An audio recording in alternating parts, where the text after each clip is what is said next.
Vous n'imaginez pas ce que vous êtes vraiment.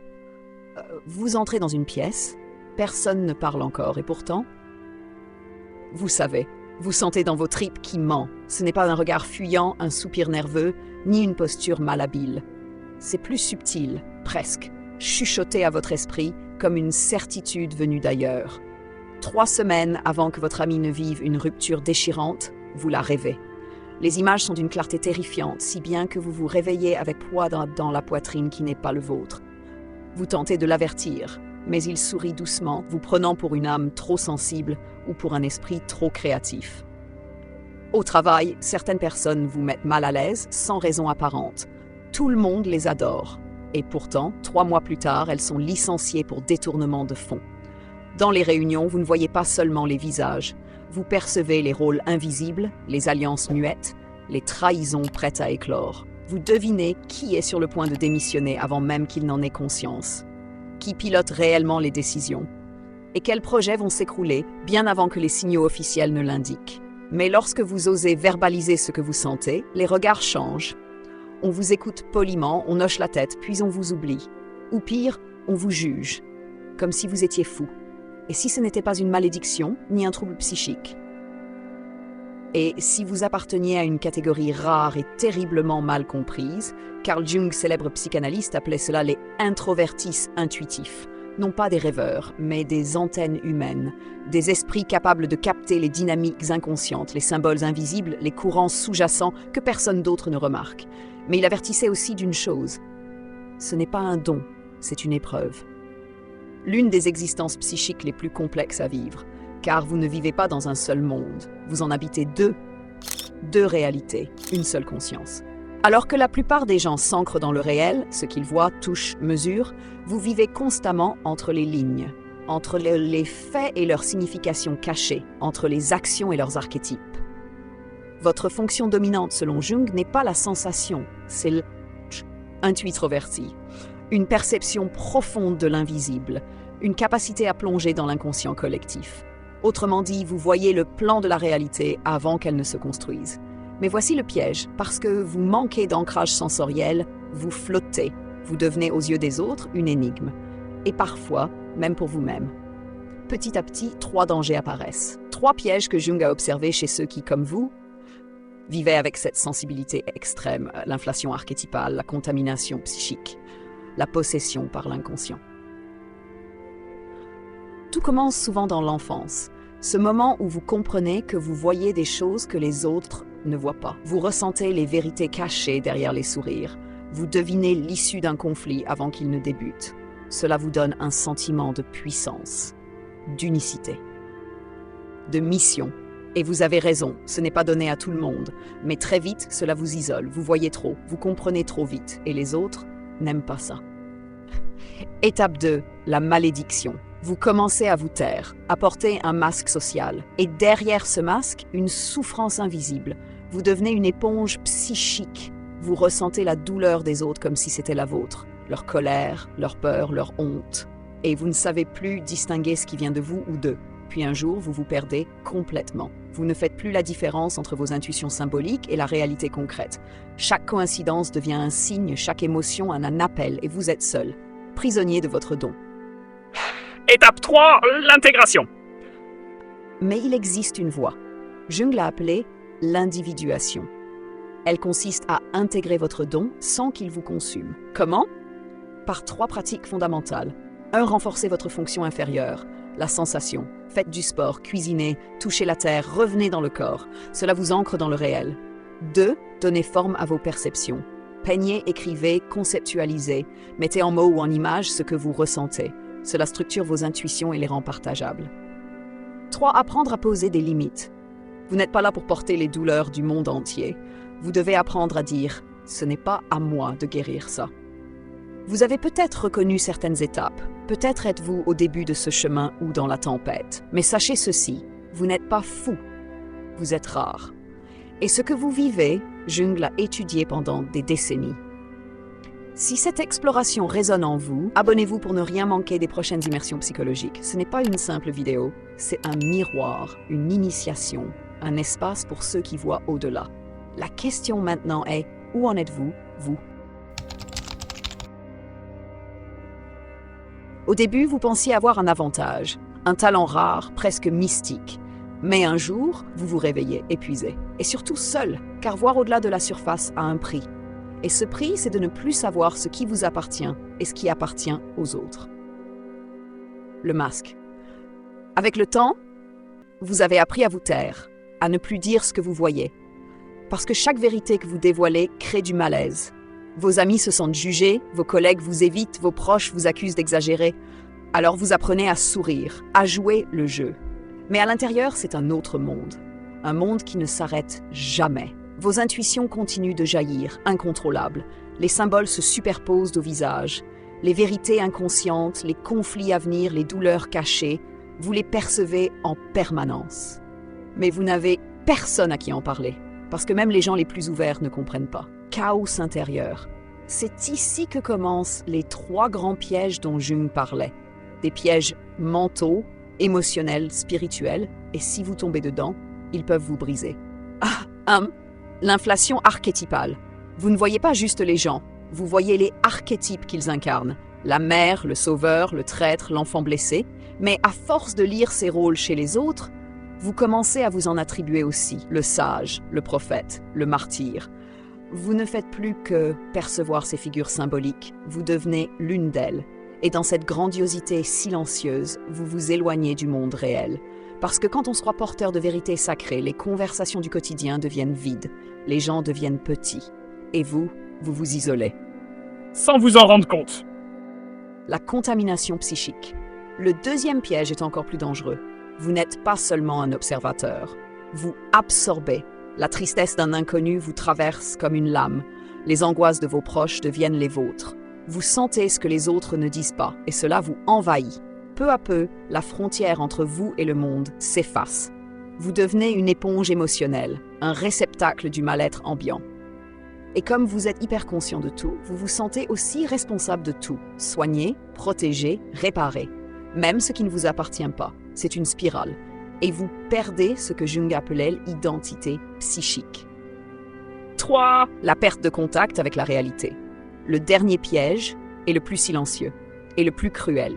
Vous avez passé tant de temps dans le monde des symboles que vous avez perdu l'ancrage dans le monde concret. Vous mangez sans faim, vous vivez sans présence, vous flottez.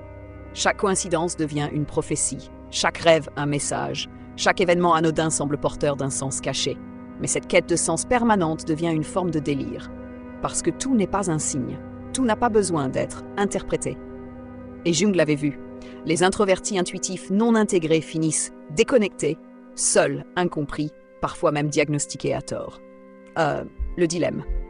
À ce stade, vous avez 2 choix. L'un facile, l'autre essentiel. Le premier, se résigner, laisser le chaos vous envahir, devenir cet étrange à moitié visionnaire, à moitié perdu. Le second, commencer le travail d'intégration, celui que Jung appelait l'œuvre d'une vie, celui que très peu osent entamer.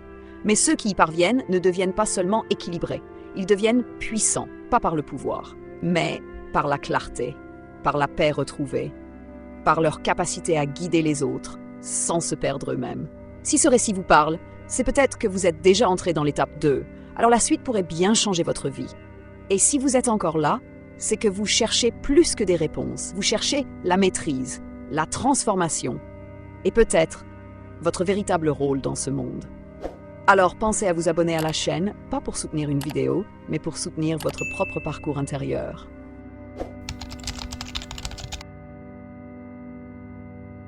Il y a un moment où vous touchez le fond. Pas parce que vous êtes faible, mais parce que porter l'invisible devient insupportable. Vous vivez entre 2 mondes, celui que tout le monde voit et celui que vous ressentez. Et pendant trop longtemps, vous avez cru que vous deviez choisir, soit être normal, soit sombrer dans votre monde intérieur. Mais Jung, lui, a découvert une 3e voie, un chemin étroit, difficile, mais terriblement libérateur. L'intégration, ce n'est pas renoncer à votre don, c'est apprendre à l'utiliser sans qu'il vous détruise. C'est transformer votre hypersensibilité en discernement, votre chaos intérieur en sagesse structurée, votre solitude en impact. Mais pour ça, il faut du courage, parce que cette transformation ne se fait pas en lisant un livre. Elle exige 3 pratiques fondamentales que peu connaissent et que presque aucun psychologue mainstream ne vous expliquera correctement. Développez votre fonction oubliée, la sensation. Vous êtes tellement dans la vision, dans l'intuition, dans la symbolique, que vous avez abandonné votre corps. Et pourtant, il est votre seul ancrage, votre seule boussole fiable. Alors Jung recommandait une chose, réintégrer le monde concret. Pas pour y rester prisonnier, mais pour y planter vos racines. Chaque jour, Touche la matière.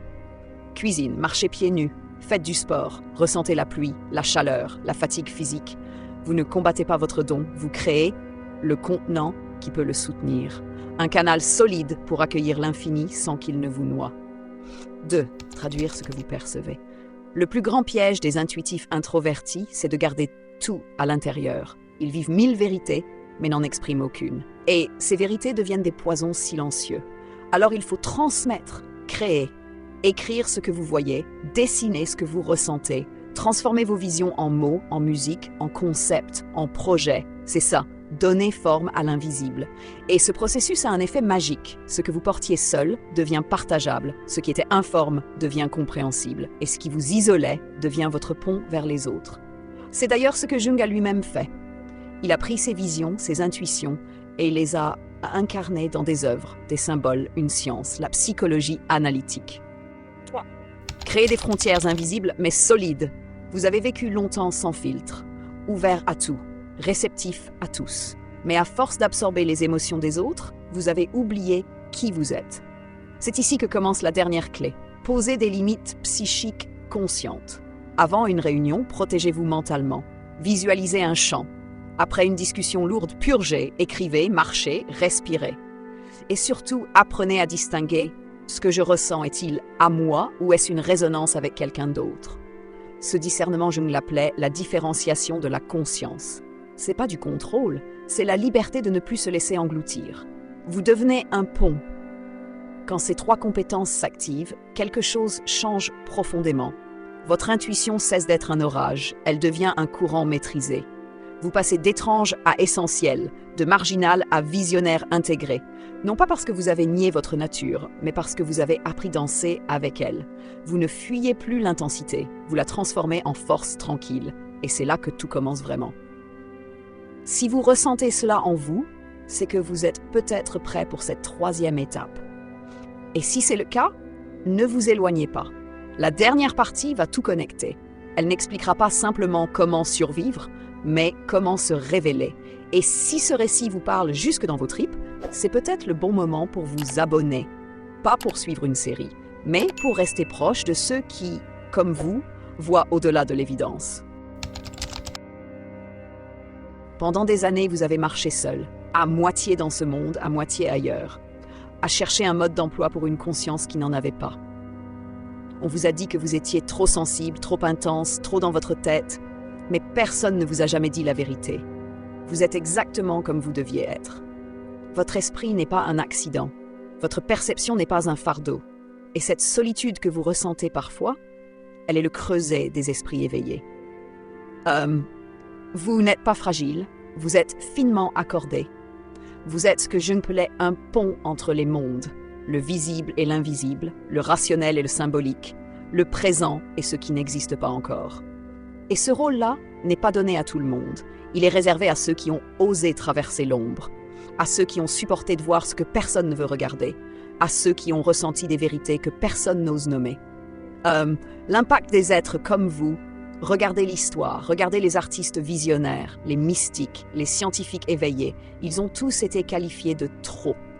Et pourtant, ce sont eux qui ont fait évoluer la conscience collective. Ce sont eux qui ont écrit les grandes œuvres, fondé les grandes idées, inspiré les grands changements. Pas parce qu'ils étaient parfaits, mais parce qu'ils ont appris à vivre avec leur lumière sans se brûler. Le monde a besoin de vous. Aujourd'hui, plus que jamais, nous vivons une époque saturée de bruit, de données, de fausses vérités. Et dans ce tumulte, le monde a besoin de voyants lucides, de ceux qui perçoivent les courants souterrains, de ceux qui ne se laissent pas aveugler par l'apparence, de ceux qui peuvent traduire l'invisible en action, le chaos en clarté. Mais pour que votre don devienne un phare, il doit d'abord devenir conscient. Canalisé, structuré, partagé, et c'est exactement ce qu'on construit ici. Rejoindre ceux qui vous comprennent. Si vous vous êtes reconnu à travers ces 4 parties, ce n'est pas un hasard. Vous avez peut-être toujours eu cette intuition profonde. Je suis différent, mais je ne suis pas seul. Et vous aviez raison. Il existe une communauté de conscience éveillée, de sensibles lucides, de rêveurs incarnés, de guerriers silencieux. Et si vous avez lu jusqu'ici, c'est que vous en faites partie. C'est ici que je vous invite à passer un cap. Abonnez-vous maintenant. Mais pas comme un simple spectateur. Pas pour ne pas rater la prochaine vidéo. Abonnez-vous comme on allume une lumière, comme on entre dans une salle où d'autres comme vous attendent en silence. Comme on dit, je vois et je veux aller plus loin. Ici, on ne vous dira pas d'être moins. Ici, on vous apprendra à être pleinement ce que vous êtes. Parce que vous n'êtes pas trop, vous êtes exactement ce qu'il faut dans un monde qui a désespérément besoin de gens comme vous. Alors, bienvenue, non pas à la fin d'une série, mais au début d'un véritable voyage. Cliquez sur s'abonner, pas pour suivre du contenu, mais pour ne plus avancer seul.